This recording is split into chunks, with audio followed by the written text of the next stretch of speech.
Now to growing concerns about the deadly coronavirus officially hitting the U.S. Here's what we know. A Washington state resident fell ill after returning from Wuhan, China, where the outbreak began. Officials now say more than 400 people have been sickened and 9 people have died. The World Health Organization is holding an emergency meeting right now. Crazy days, huh? Feels like a lifetime ago. I know. I forget who first mentioned it. I think it was Cece or somebody else, but they were like, it's just a blur. It's just like it never happened or something. It's so snap. true. I snap. know. It's scary, man. Look at this guy. He even says, what the fuck? It's happening again. Oh, man. Those were like, I don't pay attention to the news for like ever. But I remember like my coworkers going like, we think this is a serious thing. Oh, what's up, CC? And like I was like, yeah, whatever, man. It's gonna take a good minute. Like it's gonna, take its time to get here. I went to Home Depot. People started wearing masks, and I was like, look at these losers putting masks on. Then I went to Costco. There was like a line around the building like 4 times, and I was like, these people are exaggerating. Like I'm not falling for this. And they're like, put a mask on, sir. And I was like, go fuck yourself. Wow. Yeah. No, I didn't say that. But No, then like I think 2 weeks in, I was like, oh crap, this is serious. That was crazy what happened. So I only just sent you 2 pictures because we're already live. I'm like, when did you hit live? Here, I'll do it again. Okay. That's what I get for showing up like right when we're supposed to be on. Well, if we're gonna go to topic number 2 eventually, I sent you 2 photos that might be helpful, but I don't know how much we're gonna get through tonight. But yeah, it's funny to know that you're the one who is telling people like, I'm not putting a stinking mask on. I had a coworker who like almost got into fisticuffs because she was picking up food, to be fair, and she forgot her mask, and so she had a jacket on, and she just kind of like did one of these numbers, and they were like, no, no, it doesn't fucking count. Like, go put a mask on. The funniest one I've ever seen out of COVID was this lady put a plastic trash bag around her whole body, but she she had her glasses over the trash bag and her mouth cut out so she could breathe.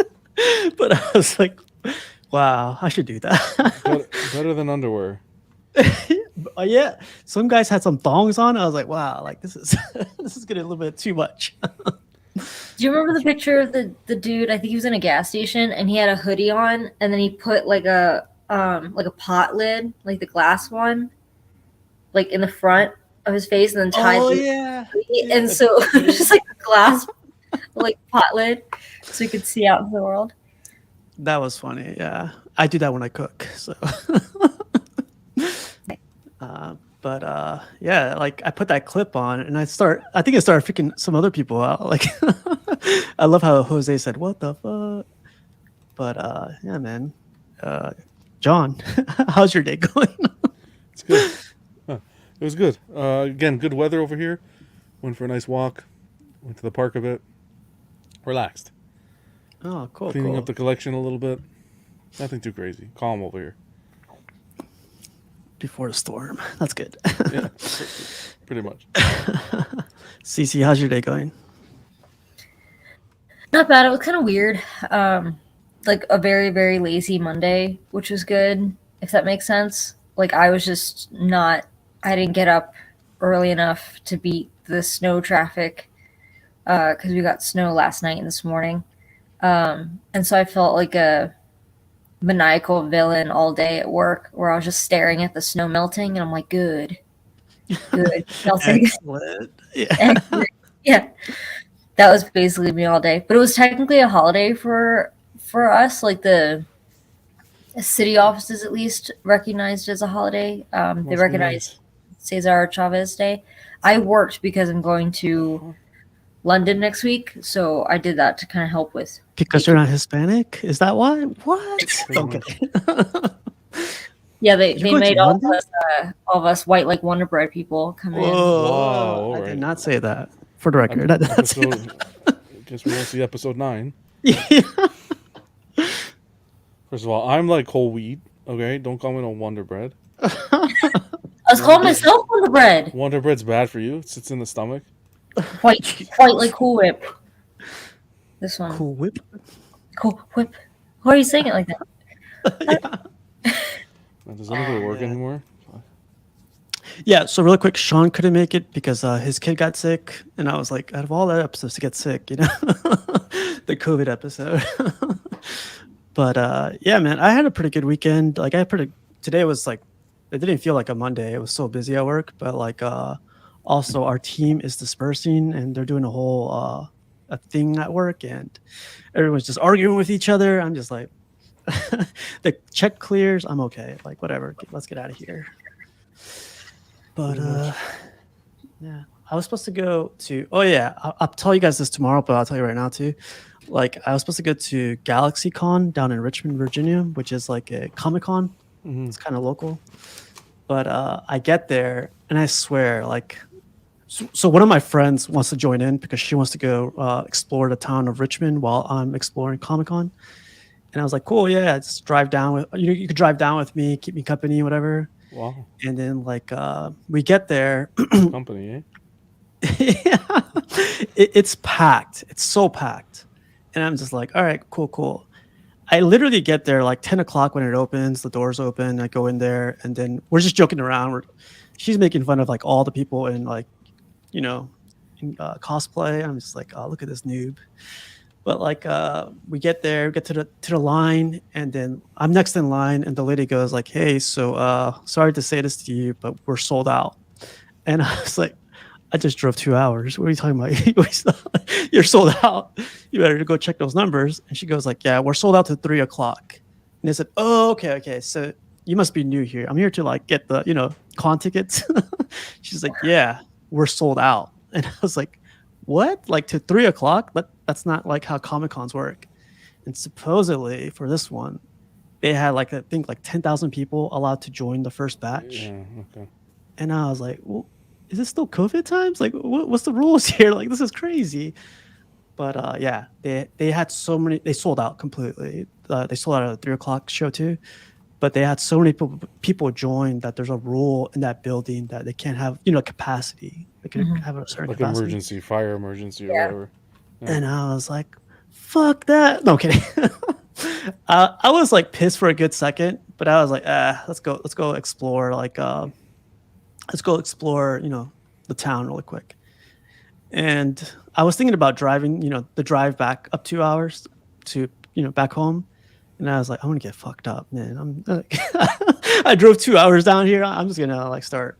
So we went bar hopping and all this other stuff and had a great time. Like this cool arcade opened up too while we were down there. And I had a great time. Like I missed out on freaking Comic-Con. I was supposed to meet some guys to get some autographs and get some other stuff. Bo-Katan freaking canceled last minute too. So I was happy for, people that but yeah, my weekend was kind of weird, but also got fucked up. But it was good. But yeah, like let's get into our first topic tonight. Today we talk about COVID. I named it "'Twas But Yesterday." How did it affect your collection, and how is it now? Oh boy. Who wants to go first? Well, I will say it's funny you mentioned, like, obviously your weekend and the capacity nonsense. Like, that happened to me. Well, no, it didn't happen to me, but I saw it happen at Tampa Bay Comic-Con. Was my local Comic-Con for a few years. And the first year we went, I literally was like 10 feet from Jason Momoa because he had just gotten killed off of Game of Thrones. He wasn't Aquaman, so he was just like up on stage drinking a Guinness. There was no like waiting in line for that panel. We literally we went to the room where it was in, and we're like, hey, can we just like go in early and sit down? And they're like, yeah. And so we literally just like went in like maybe 30 minutes before the panel was supposed to start and picked our seats. There's no line, there's no queue. Like we just were sitting there waiting.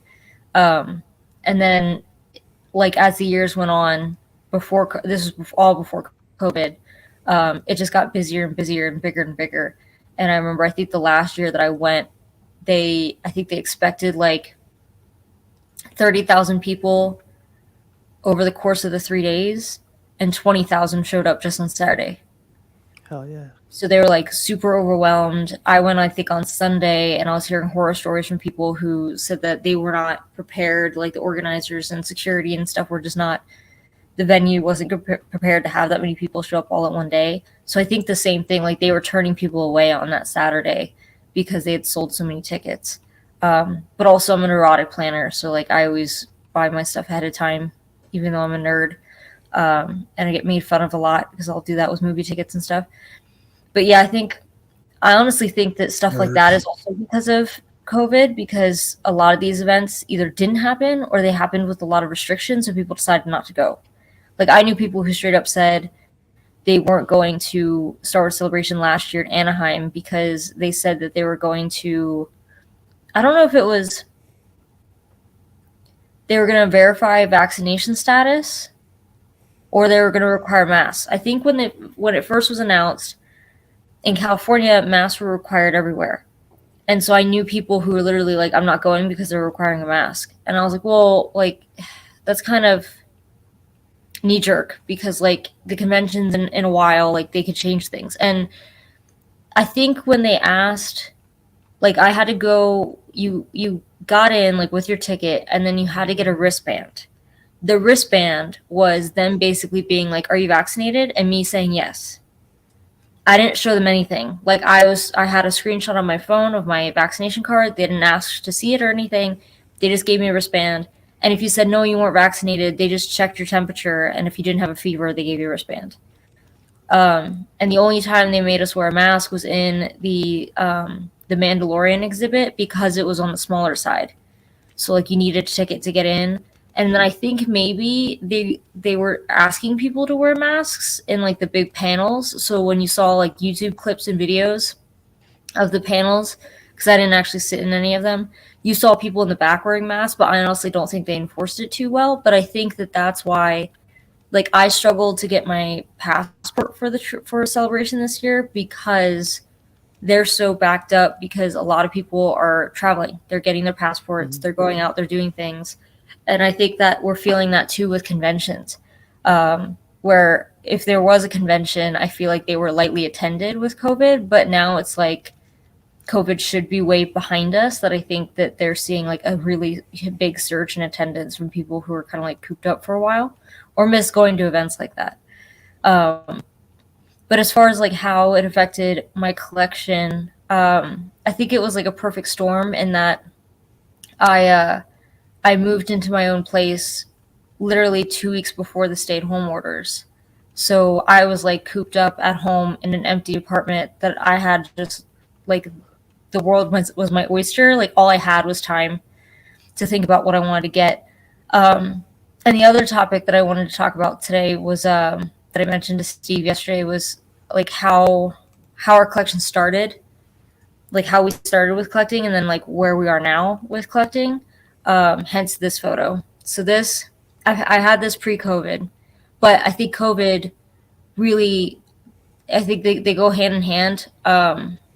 It made me appreciate what I have, if anything, because it was so hard to either get things or factories weren't operating, or like me, I think I had like a few prints I bought get delayed by a few months, but it's not like they didn't get made. It's just they got delayed because the cost of paper went up, supply chain issues, like everything that everyone else in the collecting world was dealing with. But I think, like I said, COVID kind of made me appreciate what I had and what I started with. So this is what started my art print collecting, actually. Of course, it's like first order. Yeah, and like there's Captain Phasma like hidden amongst them. But my sister bought this for me actually for my birthday. We went to Disney World. We were pass holders for like 15 years, I want to say, like at least over a decade. And it was in November, and The Force Awakens was coming out that December. And we saw this. And it came with the mat, and I thought the mat was great with a little bit of silver. And I thought it was so cool, like that kind of our first glimpse of First Order Stormtroopers were actually in the parks as opposed to the trailer. Like I bought a t-shirt that had a First Order Stormtrooper on it before we'd even seen a trailer for the movie. And so I liked that. And she said, well, do you want it for your birthday? And I said, yes. And she got it for me. And then I was thinking, like, well, what could go with this? And that's how I found screen prints and giclées and alternative movie posters, and 80 something art prints later, I'm still collecting. So it's funny to, like, I don't even know who did this. I think they might even, I don't think they sell it anymore, but it's a few years old. And I've tried to do research. I've tried to find, like, I've seen people sell these. Actually, there's someone, I think over the weekend, who posted that they're selling theirs and that they remember getting it from the Disney parks, but there's no artist on the back. There's no information. I can't even find it online and trying to Google for it. But it is funny to think that this really small sequel trilogy art is what set me down like this huge rabbit hole of art prints. So yeah, I'm not going to get rid of this one ever.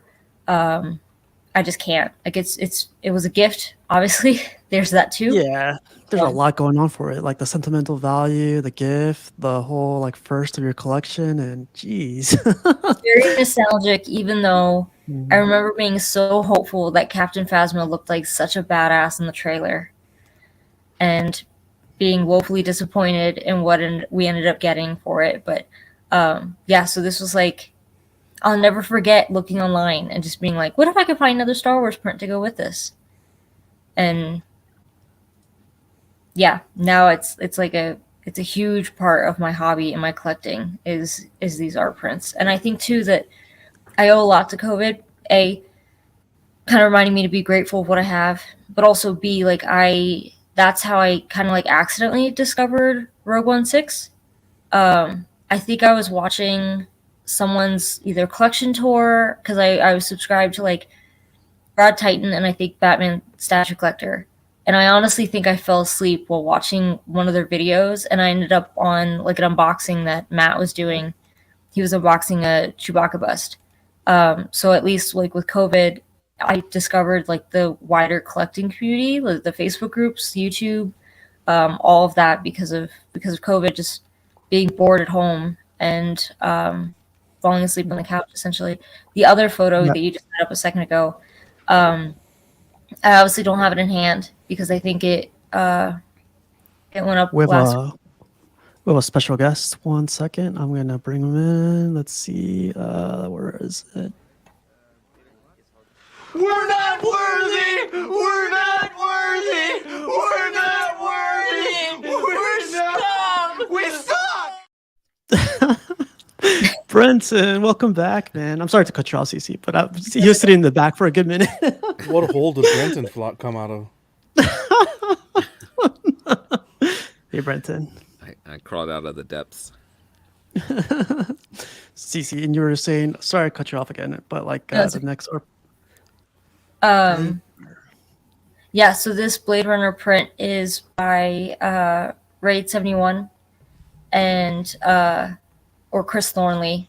He's professionally known as, yeah, we could talk about Mondo if you want. Because I had a really rough week in general, and then that happened, and I was like, God damn it. So, but this, what I liked, of course, we're talking about COVID, and I think also like nostalgia, right? Like what started our collecting and how we appreciate those things a lot more now that we've been in this thing for a few years. But Raid 71 started with Bottleneck. I think the first print they ever released with him was Blade Runner, and so this is kind of like a revisit to that.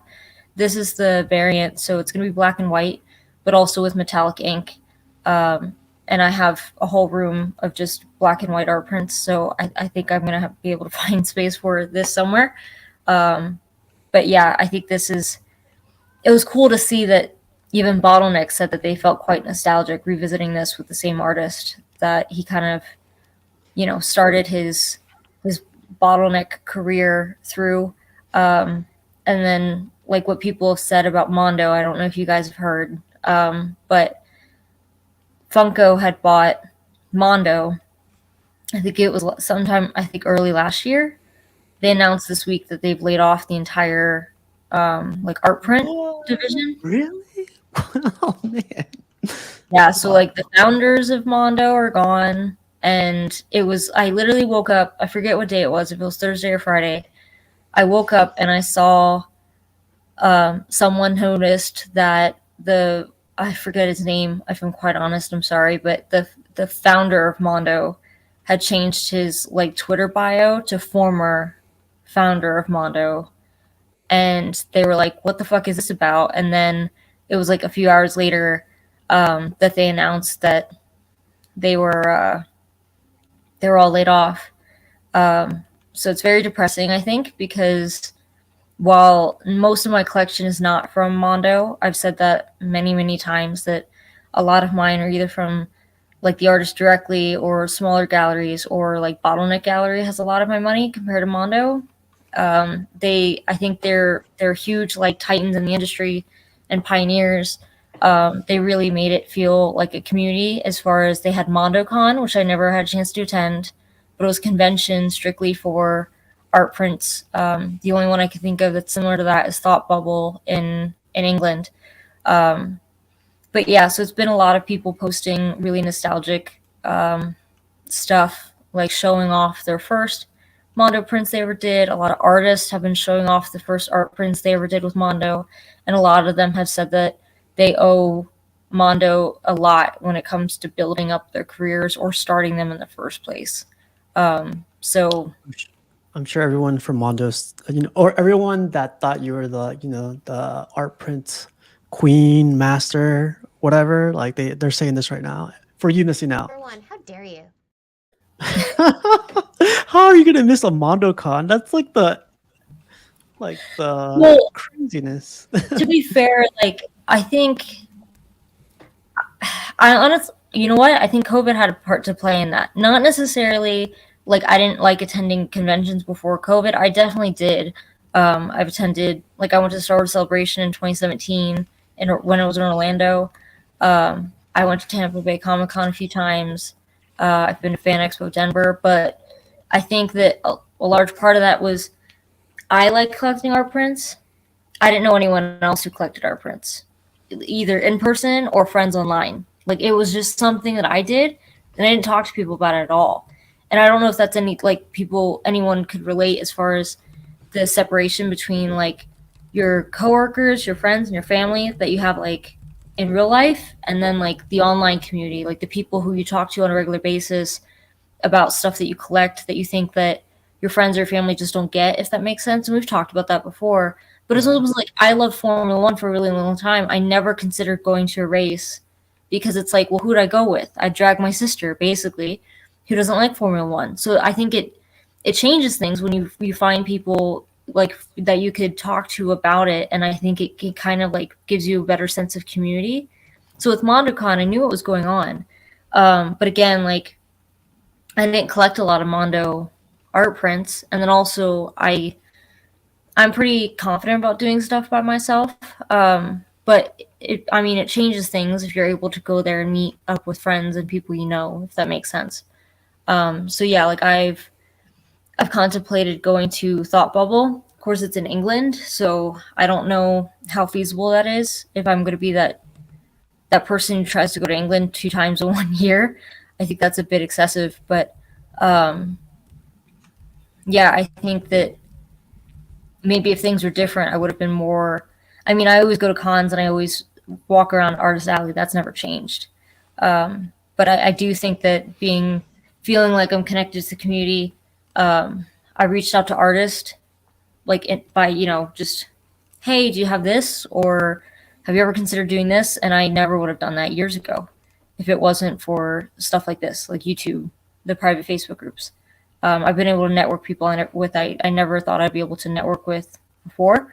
So yeah, I think that COVID helped me find all of this, and that really helped with my collecting journey, if that makes sense, because it felt like I was just doing it. I don't want to say like without help, but I was collecting things and just doing it for, not for me, but like it was a hobby of one, if I could say that. Like, not, I knew there's people who collected art prints more so than me, but not anyone that I could talk about. It is excessive, and also it's selfish. And I don't know if that's like another thing that we could talk about with COVID, but like I know Matt, for instance, he says that he like went pretty hardcore with collecting during COVID, and realized later that that was pretty selfish and also not sustainable. But I feel like I've been rambling for a long time now, and I think someone else should get me off my soapbox. No, CC, because like for me, like I heard that before too. Like it's selfish, but I remember buying my first one. I'll show you guys in a minute. But like I was like, this thing costs $400. I guess I'll offset it by buying my nieces, you know, a nice gift, you know, a little expensive gift. But then I got it out of control. When I got him the gift, I was like, all right, now I could go buy some more, you know, some more, some more statues. And then yeah, here we are now. So they have a huge like Lamborghini in their driveway, so it offsets that. Yeah, right. But yeah, Cece, thanks for sharing these pictures. I'm really surprised out of all the prints that you have, is the first one that you can't, you know, identify, which is funny, you know? I know, I have no idea who did it. And also, sorry about that picture. You could totally see like a book in the right corner, and that's me like flattening art prints. Oh, here you go. It's just hashtag art print life. Oh, is it? It is. I gotta find Always. this thing. Yeah. Always flattening art prints. Yeah, I have no, if anyone knows who did this, I've like seen people sell it on eBay before and not been able to say, like people have bought it from the parks and they don't know who did it. So it's just it's the only thing I have in my collection that is like, I have no idea who did this art. I'm sure we'll find out pretty soon, but I don't know. The chat always knows, or like later on somebody, you know, says Find something. out. But yeah, that's cool. Well, then we got our boy, of course, John comes out. I asked him like, hey man, so what's like a small thing you got from COVID? And he says, yeah, it was just this one. I was like, Oh, so this was this was the entry level into the third scale. But I wasn't really collecting when COVID started. That was right around the time that we were buying a house. Literally, the week I moved into my house was when they shut everything down here. oh, same here. Yeah. Yeah. So we were worried about getting the furniture. We were worried about getting all the stuff for the house, even closing. That was at risk. So collecting wasn't even a thought. So whatever, we moved in. COVID came. We were, of course, worried about work. Are we working from home? I worked the whole duration of COVID. And yeah, we settled in. You know, I think it was a year went by or whatnot. It wasn't going away. And then, you know, I never leave collecting. I've, of course, kept looking at stuff. But then this deal came up locally. A friend of mine was selling, or we became friends afterwards. And this was the rabbit hole back into the community. But not only back into the community, but into the third scale. After him, it hasn't stopped. Wow. Dangerous. So in case nobody knows about this one, this is the XMLBS Thor, and this is Captain America was the first of the line, right, Yes, sir. John? Yes, sir. This is, I think, the second one. Just a second. Yeah, and now this line is has blown up ever since. Like they only have 5 or 4 right now on this line, but still, it's like the biggest thing ever. 4, yeah. It's 4, yeah. So far, it's only Thor and Cap out, but then we have Hulk and Iron Man imminent, Magneto's out. and Magneto. But he's not part of this line, right? Yeah, he's not part of this line. Brenton, back in the hole, Dare you. Brenton. Jesus. Welcome back, Brenton. But yeah, no, that was it. So that was the start of a rabbit hole. Yeah, I haven't been. I forgot to ask Cece, like when you got that art print, you said you got it from your sister. Did she mail it to you, or did Right. you? Back to CC, the level of respect. Here. No, it's really cool. It's like a question I'm only gonna ask kidding. you. I'm only kidding. Right? It's like fine. It's funny. Sorry, I was really distracted by the comment that just came through. Angela's not subtle.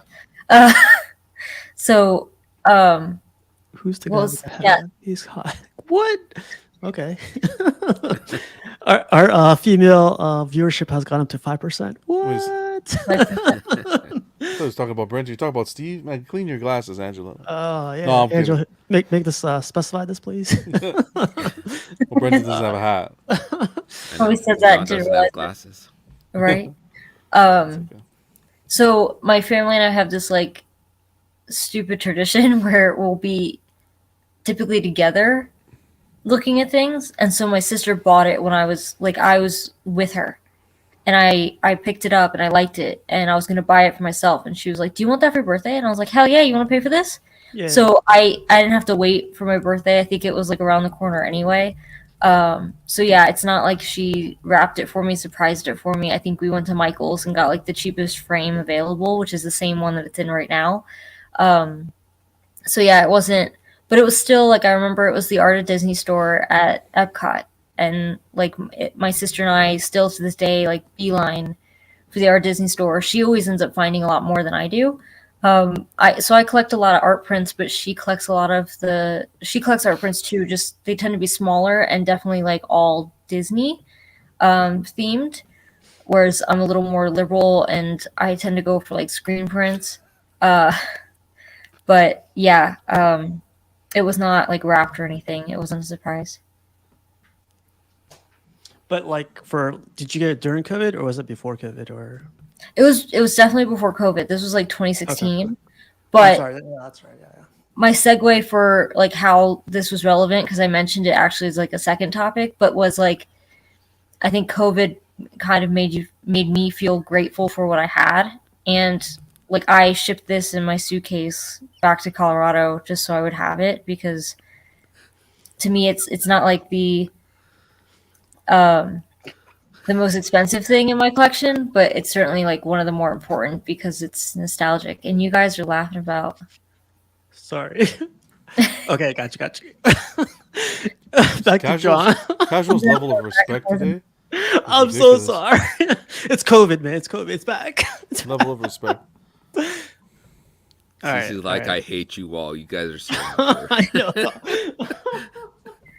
She's like, how dare you? I'm telling you like this heartfelt, sentimental story, I'm and listening. you guys are just I'm a listening. bunch of I'm idiots. It's the last among collectors. Next episode, I know. among savages. It's more like I get to experience it in real time, like the behind the scenes, like men tripping over themselves because a woman paid attention to them. Like that's what I'm just like chuckling about. I'll Anyway. put it back on. It's like. All right. So my question goes back to John. No, Like, I'm not answering nothing now. I'm just letting you know. Just take your questions and shove them. but John, like when you first got this, you got this during COVID. Yeah. So what was that interaction I with think- like this, like with the person selling it to you? Like, did you go pick it up? Did they mail it to you? Like, Yeah. No, I went to pick it up. It was a 3-hour drive one way. I think it was more towards the tail end of COVID, so it was the whole go in with a mask sort of Oh thing. yeah. So that's what I'm interested in. Go in How with a was that? mask. You don't shake your hand. You know, COVID came. You're always used to shaking people's hands. Hey, how's it going? You haven't shaken a hand in 2 years. But yeah, you don't shake hands. You just go in. Okay, it was out. You had it displayed. So we, because I wanted to inspect it, packed it up. That's fine. Kept the distance, and that was it. In You and out. spray him with Lysol. Yeah. Did you No. spray the whole thing? Did your wife say like leave it outside for 2 weeks? No, or... none of that stuff. We were, like I said, it was towards the later part, so restrictions were starting to be lifted and stuff. But still, it was still a worry because there were still those spikes. Everything would get better, and then all of a sudden, from 1 week to the next, boom, they shut everything down again due to a spike. So You didn't cough on your Thor. yeah. no, but- No, you unboxed the slide with us, right? This is where we got to meet the ladder. This was the ladder, yeah. Oh, And- I remember And this. Mrs. Everyday Collector, that was my favorite part. Oh yeah, when she was like, "What the hell?" Didn't you have to recruit her help? I forget what part, but Oh yeah, she came for 2 seconds. Well, it was the first time unboxing a third scale. When I saw the cape, I just started panicking. It was panic. When I tried to put the cape in, it wasn't going in. I'm like, oh my, this is it. This is the end of it. I wish you had the ladder in the background though. Me too. I used it It again actually recently, so it's gonna be coming back into the unboxings. You'll see it again. Again, 'cause It fits so well with Steve's belt. That's why it's amazing. Yeah. Tables, ladders, and chairs. Yeah. Oh man, that's great. But like, so you're getting back into 1/3. You get this one for your first piece back in COVID. Like, 2-3 years pass, and you jump to this bad boy right here. The hunt. Yeah, finally. Last week, I think it was. That's how recent it was. Picking up a Slim few. Boss. Slim Boss and you guys too, helping out a bunch of guys in the community, keeping an eye out, always tagging me when you see one. That helps big time. But yeah, I saw it, jumped on it, no questions. I don't care, no negotiating. Boom, take it and leave it. It was a good deal. Slim Boss was awesome to deal with, and yeah, now COVID, no worries about COVID, no nothing. Now you just How enjoy the awesome. hobby, go out, do whatever you like. Yeah, but how awesome is it? What are the chances you find somebody that's actually in the community that was selling it, that you've recognized their name from being on shows and stuff? Yeah. That is crazy. Yeah, that's Well, insane. Well, that was the thing when it was posted. It wasn't posted under his name, so we had no idea. I had no idea it was him. Even better. Yeah. Yeah. And then you find out that someone in the community, then you freak. It's like, oh, I know you. I actually said, it's funny. We were going back and forth talking, and I was so worried because it was such a good deal. I'm like, because I've had instances where people don't want to ship to Canada because of the distance, and in case there's damage or whatever. And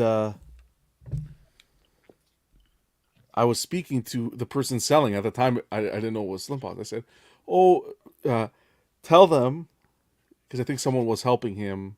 I think his wife was helping him sell it, whatever, because he works or whatnot. I said, "Tell him, ask him if he knows who the everyday collector is, and to see if that would help him. Like, hey, okay, I know him, not to let it go." And yeah, he knew us from the shows and stuff, so it was awesome. That's how I found out it was Slim Boss. Name dropping, huh? Wait, Yeah, your I wife have- said sometimes- tell him who the everyday collector is. Is that how she like? No. I said Yeah, but- I was dealing with his wife. She's the one that posted it, and I said, hey, she's like, I'm gonna speak to my husband. He's the one that deals with everything. At this point, I don't know what was Slim Boss. So I said, hey, tell him if he's in the community, does he know who the everyday collector is? Okay. And then he knew, and yeah, it was good. It was awesome. Great people. I thought you were gonna say your wife said that because I No. remember my ex going saying like, well, tell him your dumbass YouTube name. I was like, God. Wow. At least That's you're- why she's an ex. That's what, yeah. No. No, but then like, so many memories right there. That's so Pretty funny. sure Angela would. Wait, do I was gonna something make like it. that. I make a joke about how like, okay, so your ex thought you had a dumbass YouTube name, and then I think your next girl doesn't know how to read your name. Yeah. The cutie of the class. I'm like, Great Just interview. checking out you guys. no offense, sorry, Chica, but I thought that was. We've got names. We've got names. Like that's know. mine. That's It's literally like having name tags. It's like if you went speed dating and they're like, "What's your name?" As you're wearing your name tag. Oh man. But yeah, John, I don't think you mentioned it yet, but this was your grail of grails, right? This, that's a big term. I don't know if it was a grail of grail. It was one I was hunting for a while. I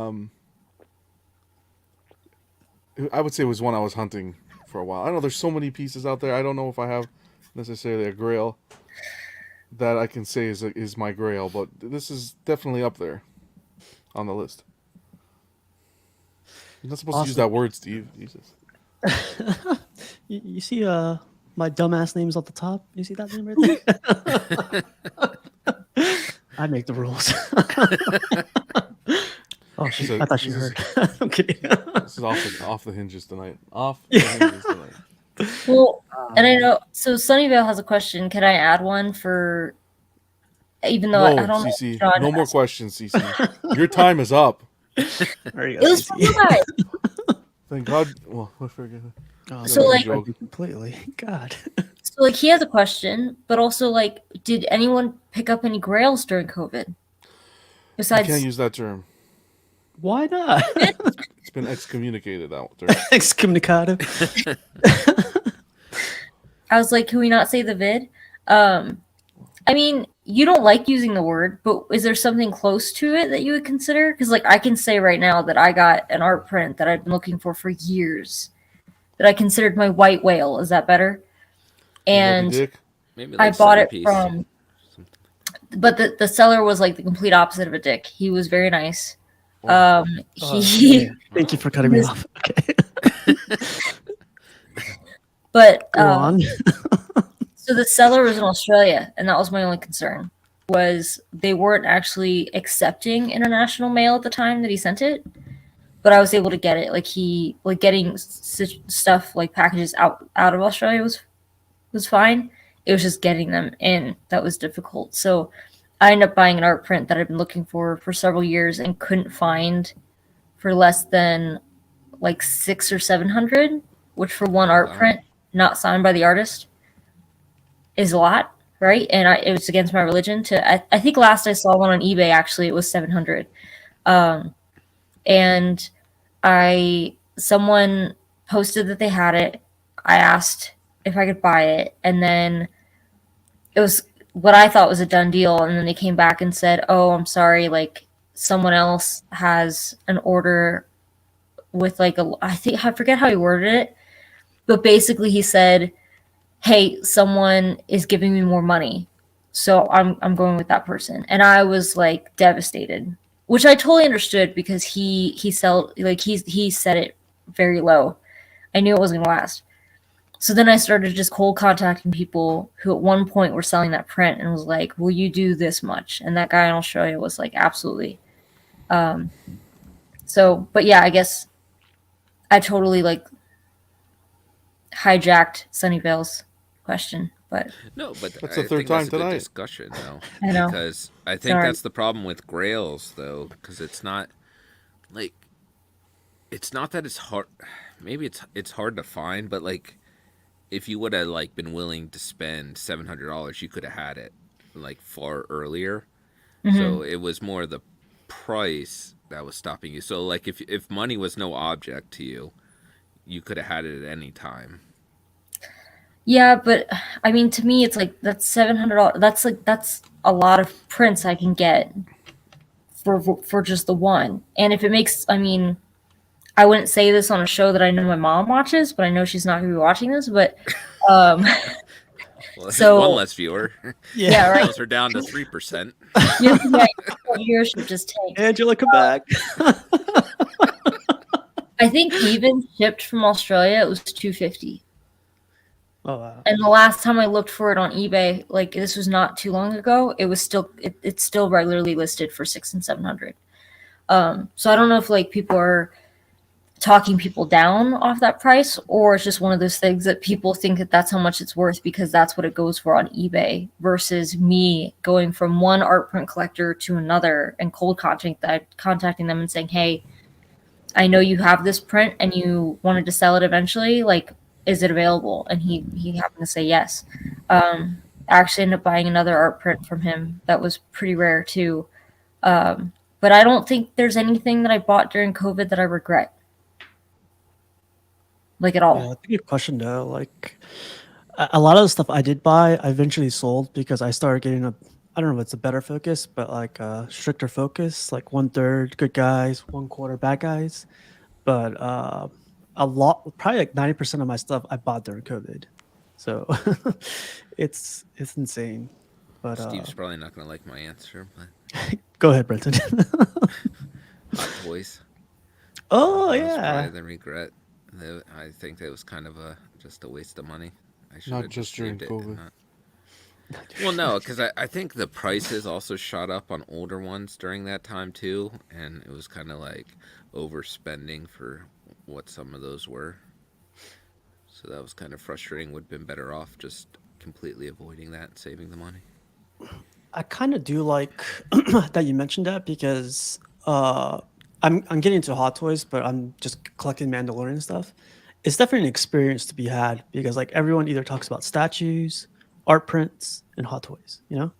So it's you gotta get a taste of that world at least. I assume, and you got that taste and you spit it right out, and now you're you're a big boy now. How about how companies were impacted during COVID? Collecting companies. I think that's important because I really think that's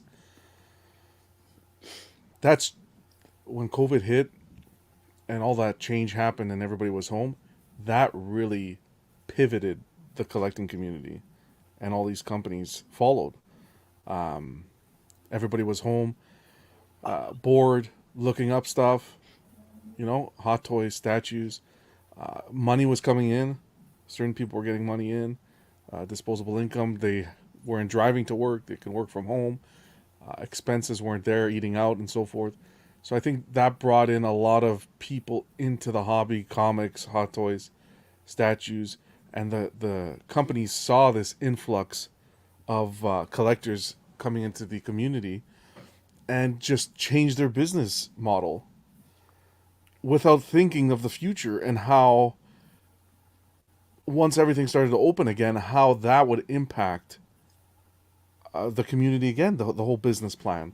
So I think now we're seeing these companies kind of sit back and say, hey, this whole COVID situation that went on, it was just temporary. Collecting is not going like that, like it was going forward. Can you, sorry, can you elaborate on what you mean by business plan, like the business model? Business models, as in, let's say, Sideshow Collectibles, for example, ordering massive amounts of, let's say, hot toys, and just letting stock sit, high edition sizes, just products sitting and being so heavily discounted. And of course, that these companies, the Sideshow, for example, was ordering because there were those collectors to purchase the items. Stock was being purchased, but things started being retracted. The economy kind of went down the chute, and a lot of collectors stepped back, and you saw an influx of collections being put up on Facebook marketplaces, eBay, and so forth. So that influx of collectibles being put up on the marketplace changed how collectors were purchasing their collectibles. Why am I going to pay Sideshow for a hot toy or a statue when I can get it 20-30% discounted off of a marketplace in still phenomenal shape? And then you saw Sideshow Seconds come in, another like 10% off, 15% off, and it was, I think, it was a big hit. And now you see how Sideshow's retracting. You see a lot of these companies now retracting with edition sizes and so forth because, again, they have to. They can't just be sitting on stock. So I think COVID really impacted businesses for that little 2-3 year time period.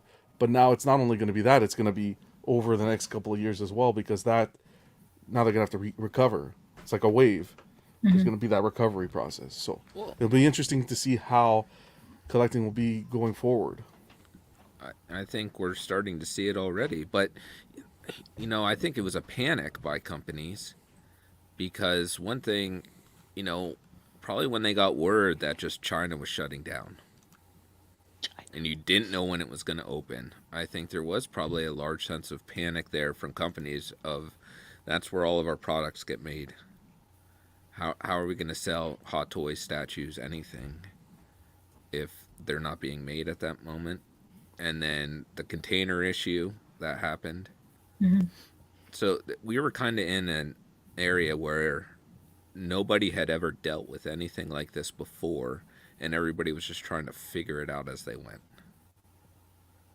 And then you had everybody that just, had silly money to spend on things, and that's what cost, I think, the companies. It ended up hurting them because they adjusted to what was being purchased.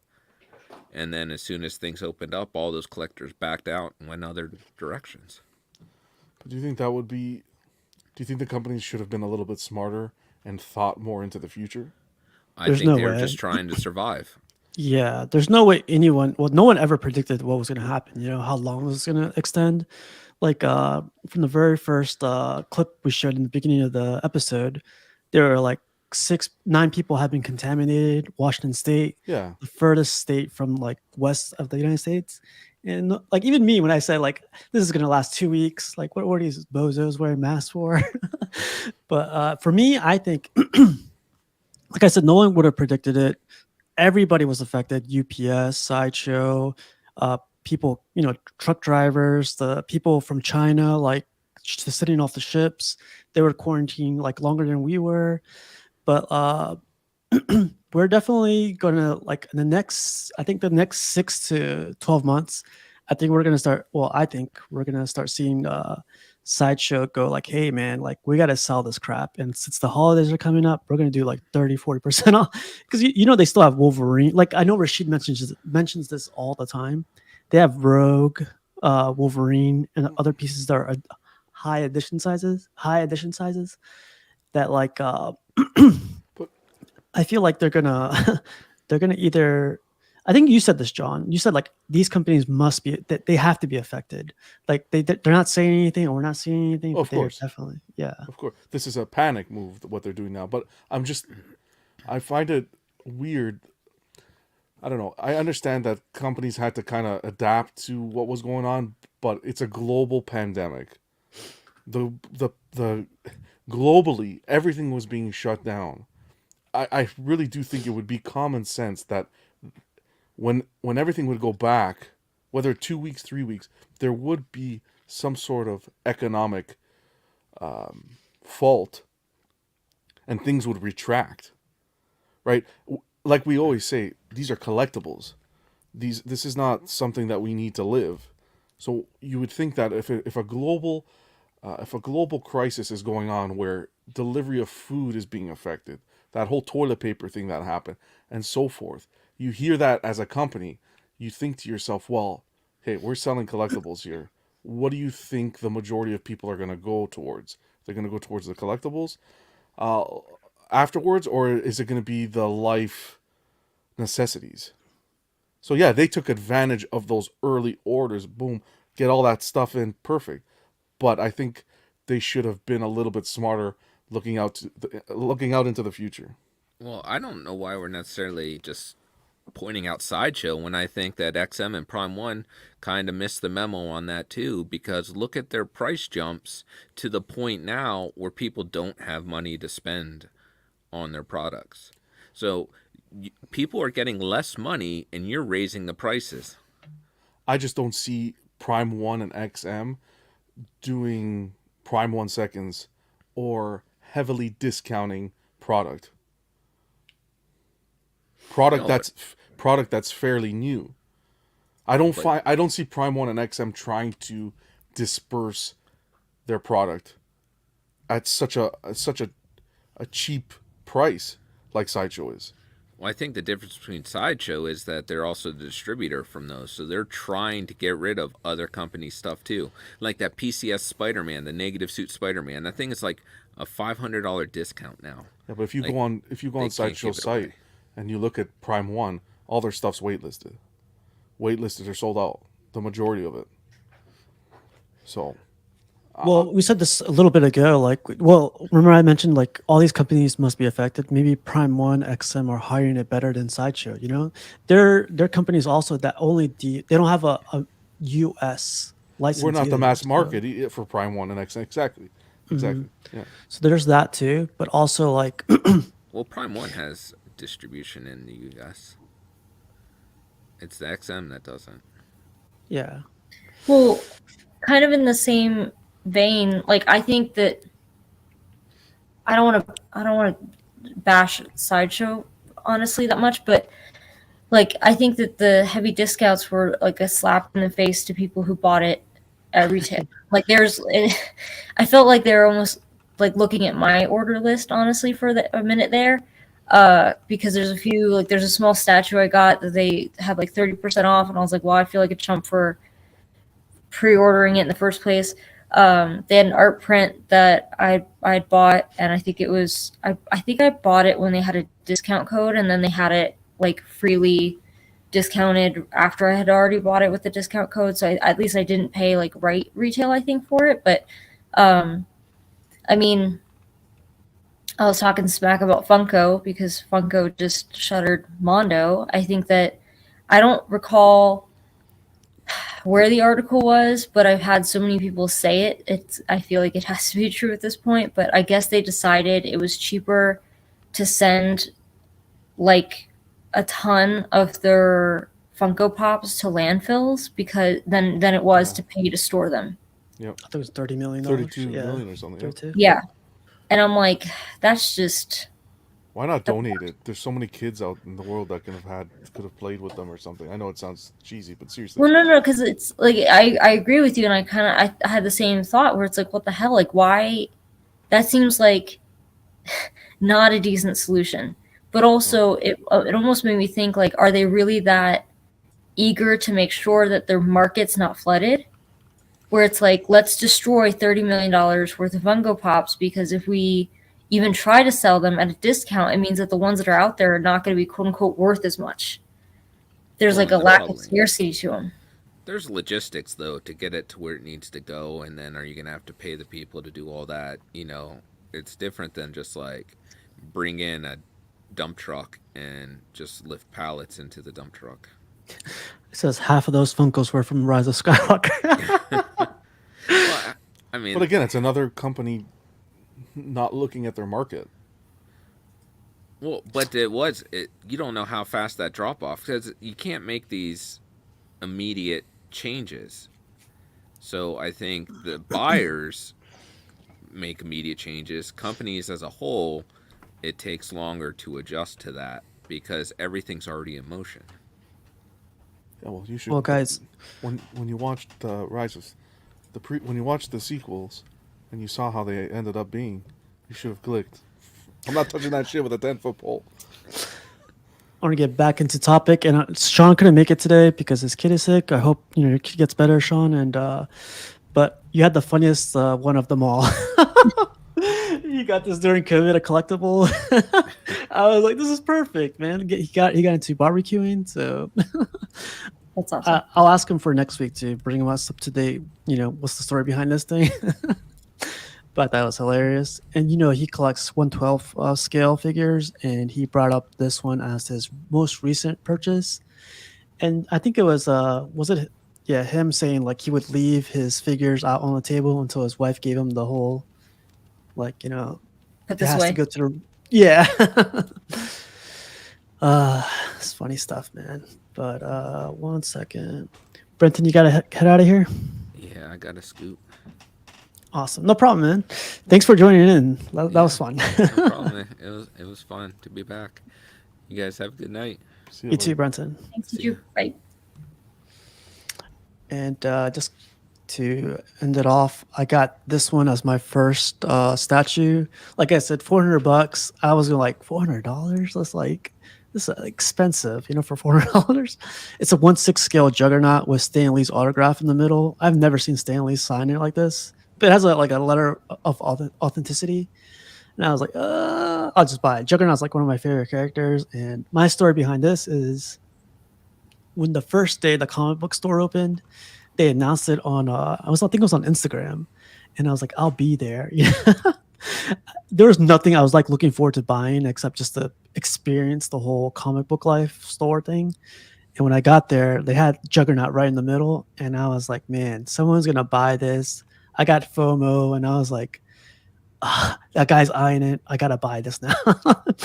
So it's funny because like during COVID too, like they were desperate to sell anything, comic book stores. So when it was first listed, it had a big sticker on it saying like $600. And I asked him, hey man, so like, is this the final price? And he's like, what are you willing to give me? And I was like, wow, like I'm horrible at haggling. So I was like, I don't know, man, like how much would you take cash? And he was like, I'll take cash is king. I'll take $400 right now. And I was like, well, I got $400 in my pocket. So yeah, and he gave me the deal for $400, and I got home, unboxed it, and I was like, wow, like I got a crazy deal. And it was during COVID, so I was super happy. And then this is where it started from, this Juggernaut. And now we're here with like the most ridiculous detailed statue I think I have. It's a XM Apocalypse, and this guy weighs more than me, and his teeth look better than mine. It's insane. Like we're here now, and I don't know where we're gonna be 2 to 3 years from now, man. Like COVID was 3 years ago.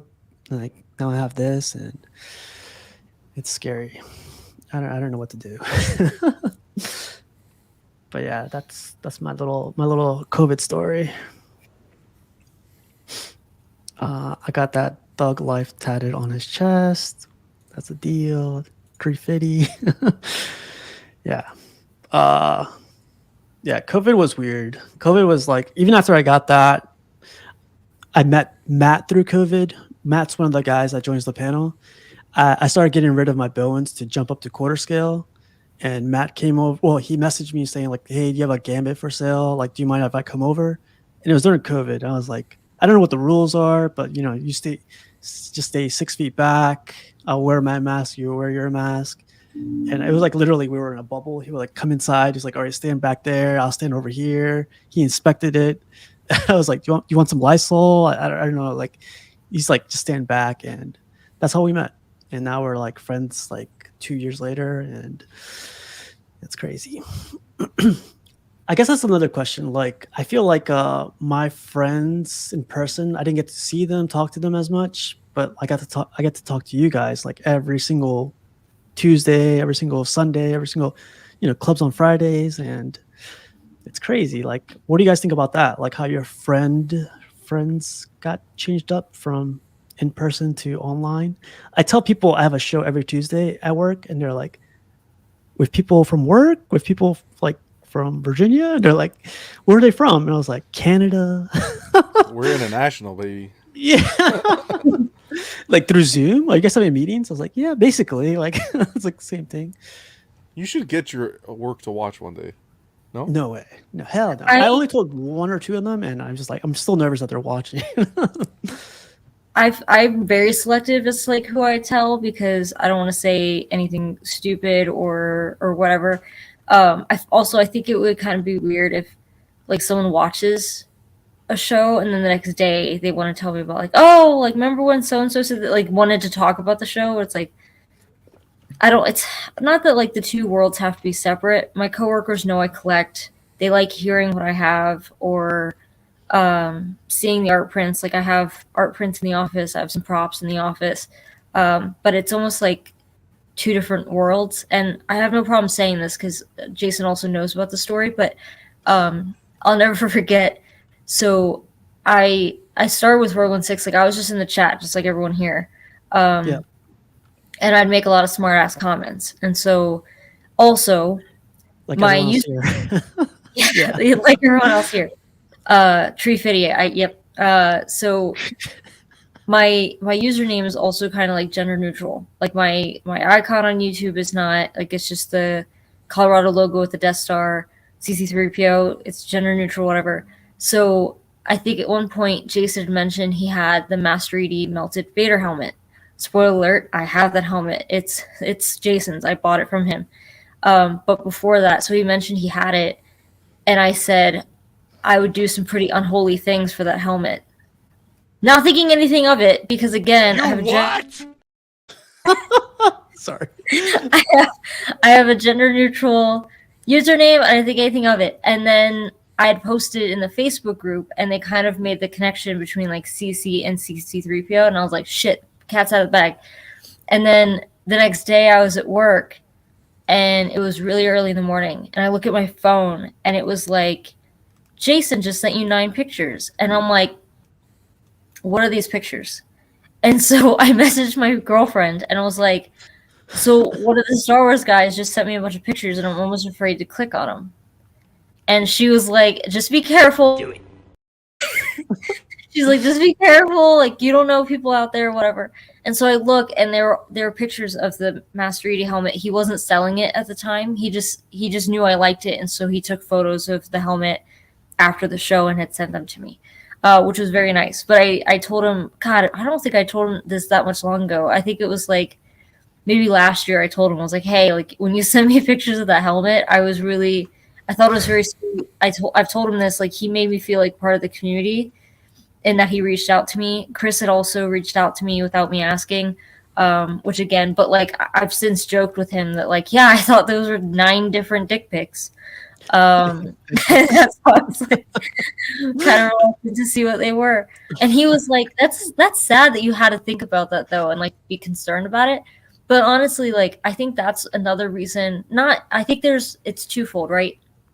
So for me, it's like there's normal people in my life. I say normal, like non-collectors, coworkers, family, friends, that they don't like. They might appreciate it because I appreciate it, if that makes sense. Just be like okay, sweetie, yep, sounds cool, like, but not really care, but just want to support me. And then there's like I think that it's like twofold where they don't understand collecting, and then also they probably don't understand where I'm like I have a friend in Toronto. I have a friend who's in the Virginia area who's got a cat who's constantly stepping on his statues and it's adorable and like that's the stuff like they maybe don't understand, or even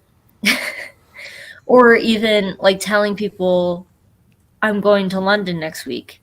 They're like, you're going alone? I'm like, well, no, I'm actually like I'm meeting up with a bunch of friends, like at least 8 or 9 people that I know that are going to be there at the same time I am.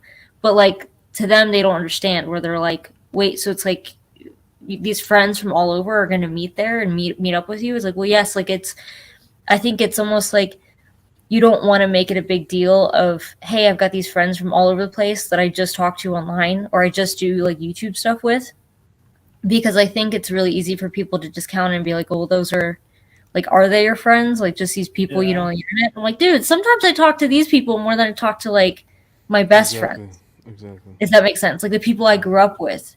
Not that like these people are more important than those people. It's just about exposure. Steve's like, let's be real. Some Like, of you guys more than I do family. yeah, like, and I told John that. I'm like, yo, John, like every holiday he says Merry Christmas, Happy Thanksgiving before like most of my family does. Not a knock to my family, but it's just different. Like when I call my best friend of like, God, how long have we been friends? Like 15, 20 years almost. I was going to say we've been friends 3 years, so right. Like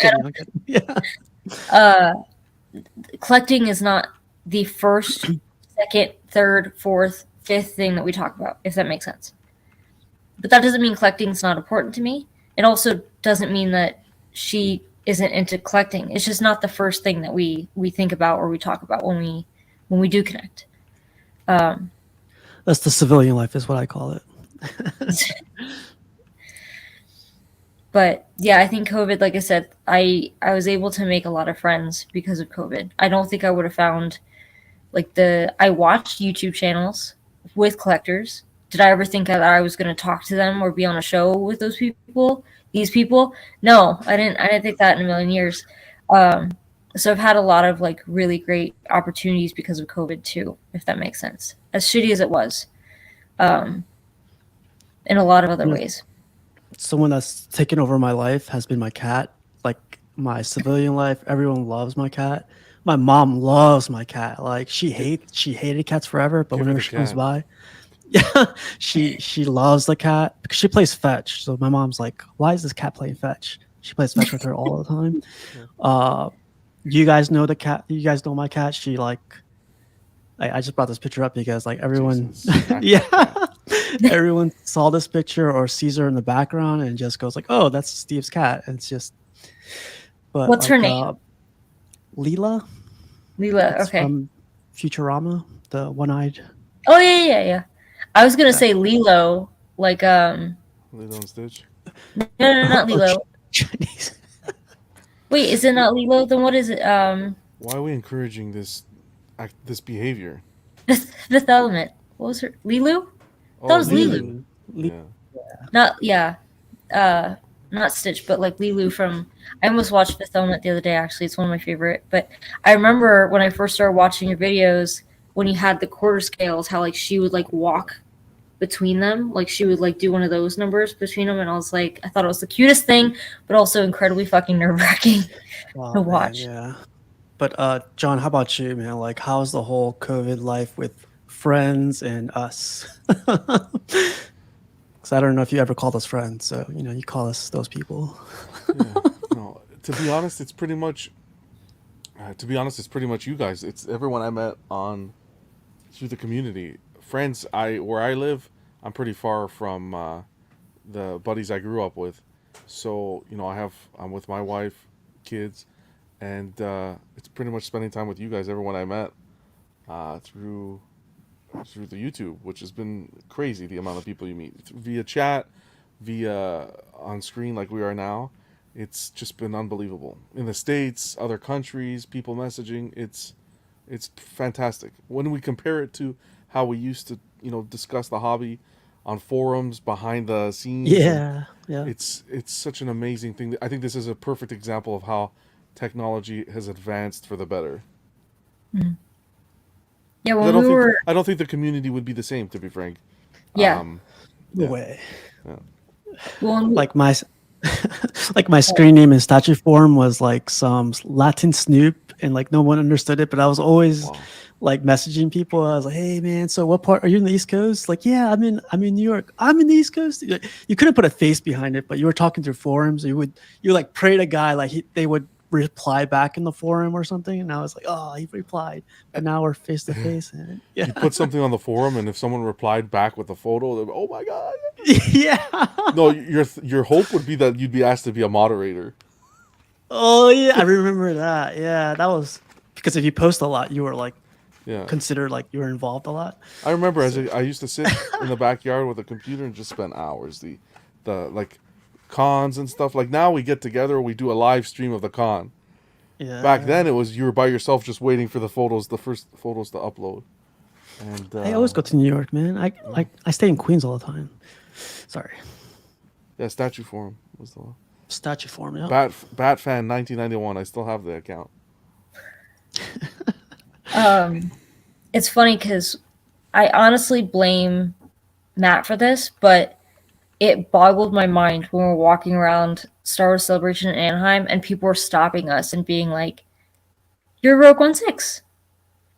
And I swear if it was just me by myself, like no one would have said shit. But because it was me and Matt, it was like pretty obvious where it's like, "Oh, hey, it's you two." Like you guys, I think it was like 3 or 4 people in the huge convention actually stopped and said something.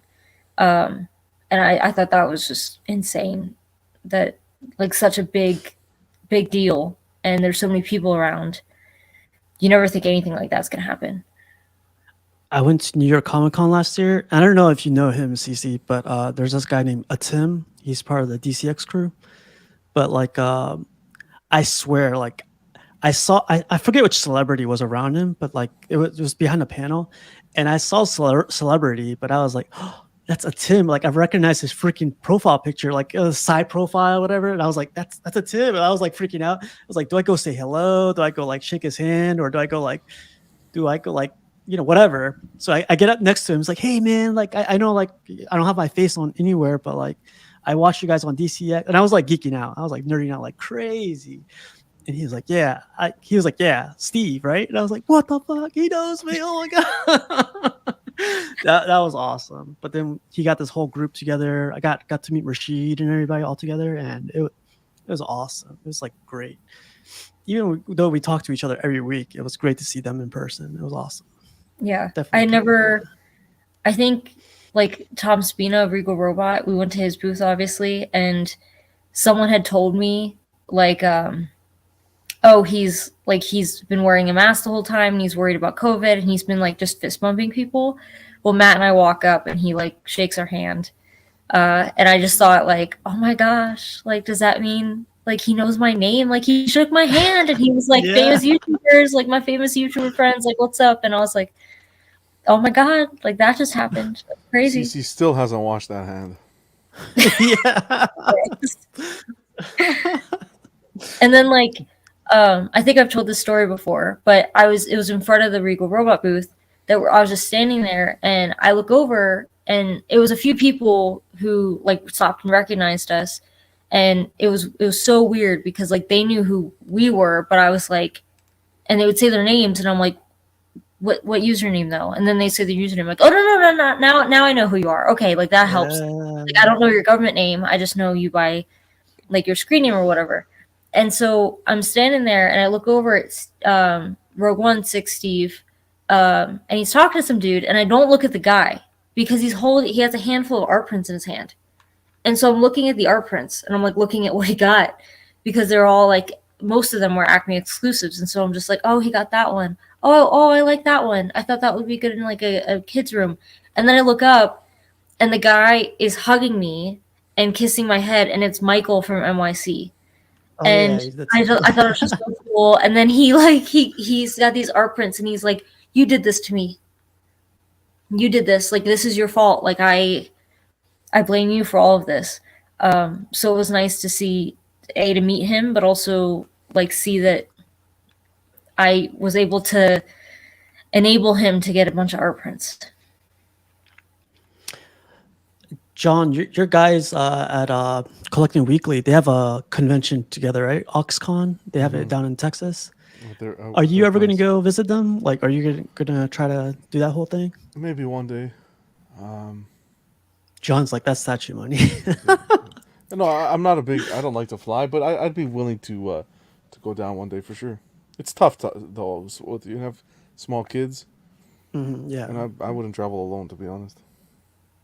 Honestly, I've never been to Canada, but if you think any of the conventions up there are worth it, that's something. Like, I like traveling, but also I think I'm finding it where if I'm going to travel, I might as well make it like really worth my while. And I've thought about, like if I were to go somewhere, maybe I should just kind of like me thinking about going to the art print convention in England, where it's like a lovely country. I've been there a few times now, thankfully, and I'd love to go for just the art print collection convention. And so I've debated just going to like bigger. I have tickets to go to San Diego Comic-Con. I've never gone before, but I might do that in July. Yeah, we don't have anything as big as San Diego here, but we have our closest in Toronto is Fan Expo. Okay. It gets. I mean, big. Jason Tabak was there. That was. Yeah, I thought that was Stan cool. Lee was there.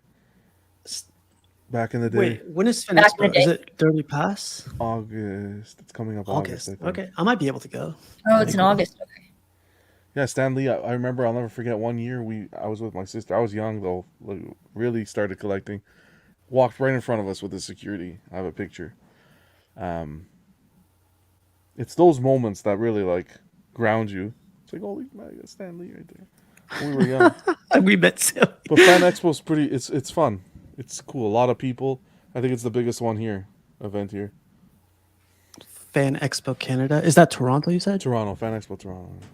Like last year, they had the whole fellowship of Lord of the Rings was here. Oh yeah, they were at Fan Expo Denver as well, because there's pictures of them like at a Denver restaurant, and I went.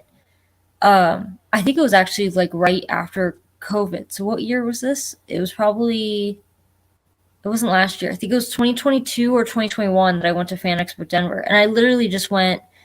It was a Friday night after work, and I only wanted to just walk around Artist Alley, and I didn't think I was gonna have that much fun doing it. Holy shit. I was like a chicken with my head cut off because I was like, they're going to close in a few hours. I have a ton of art prints I want to buy. I was looking around like other vendors. I actually got a Batman black and white statue.